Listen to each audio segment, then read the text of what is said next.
Hi అండి. Welcome to simply bar channel.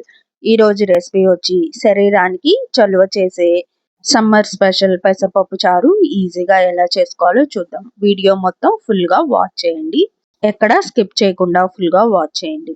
ముందుగా నేను కుక్కర్లోకి 1 కప్పు వరకు పెసరపప్పు తీసుకొని బాగా క్లీన్ చేసి పెట్టుకొని అందులోకి 4 గ్లాసెస్ వరకు వాటర్ వేసుకుంటున్నానండి. 1 కప్పు పెసరపప్పుతో మనము నలుగురు వరకు 2 పూటలు తినొచ్చండి ఈ పప్పు చారుని. సో వాటర్ వేసుకొని ఇంకా కుక్కర్ మూత పెట్టేసుకొని 3 విజిల్స్ వచ్చేంత వరకు బాగా ఉడికించుకోవాలి. ఈలోపు ఒక పెద్ద నిమ్మకాయ అంతా చింతపండుని తీసుకొని వాటర్ వేసుకొని నానబెట్టుకోవాలండి. చూస్తున్నారు కదా, కుక్కర్ విజిల్స్ వస్తున్నాయి. 3 విజిల్స్ వచ్చిన తర్వాత ఇంకా బాగా కూల్ అయిన తర్వాత కుక్కర్ మూత తీసుకొని ఇట్లాగా పప్పు గుత్తితో మ్యాష్ చేసేసుకోవాలన్నమాట. పప్పు గుత్తి కానీ పొటాటో మ్యాషర్ కానీ ఉంటే మ్యాష్ చేసుకోవచ్చు. పెసరపప్పు అనేది చాలా ఈజీగా ఉడికిపోతుందండి. సో ఎక్కువ సేపు ఏమి ఉడికించాల్సిన అవసరం లేదు.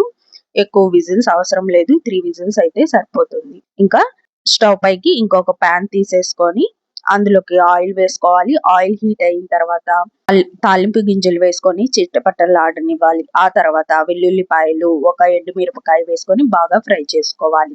ఇవన్నీ ఫ్రై అయిన తర్వాత ఒక చిన్న ఆనియన్ని పొడవుగా కట్ చేసి పెట్టుకోవాలి. సన్నగా పొడవుగా కట్ చేసి పెట్టుకోవాలన్నమాట. తర్వాత 2-3 పచ్చిమిరపకాయలు కూడా పొడవుగా కట్ చేసి పెట్టుకొని బాగా ఫ్రై చేసుకోవాలండి. ఆనియన్స్, పచ్చిమిరపకాయలు కొంచెం మగ్గిన తర్వాత కరివేపాకు కూడా వేసుకొని బాగా ఫ్రై చేసుకోవాలి.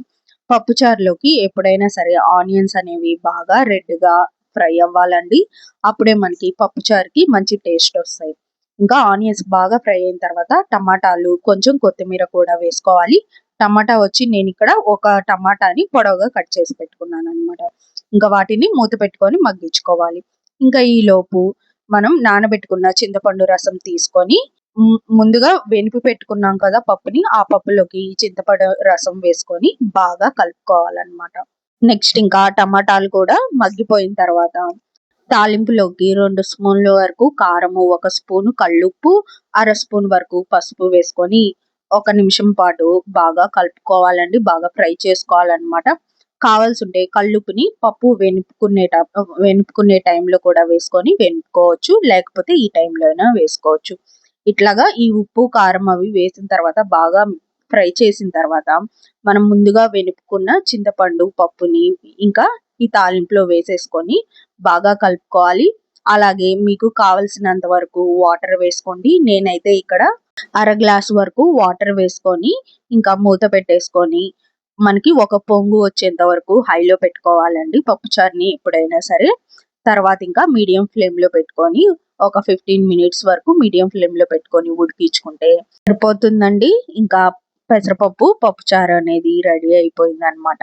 ఇంకా అన్నంలో వేసుకొని హాయిగా కమ్మగా తినటమేనండి. వేడి వేడి అన్నంలో వేసుకొని తింటే చాలా టేస్టీగా ఉంటుంది ఈ పెసరపప్పు పప్పుచారు అనేది. అండ్ మనకి ఈ పెసరపప్పు చారు అనేది కొంచెం చిక్కగా ఉంటేనే బాగుంటుందండి. మీకు కావాల్సి ఉంటే ఇంకొంచెం వాటర్ యాడ్ చేసుకొని పలుచగా కూడా చేసుకోవచ్చు.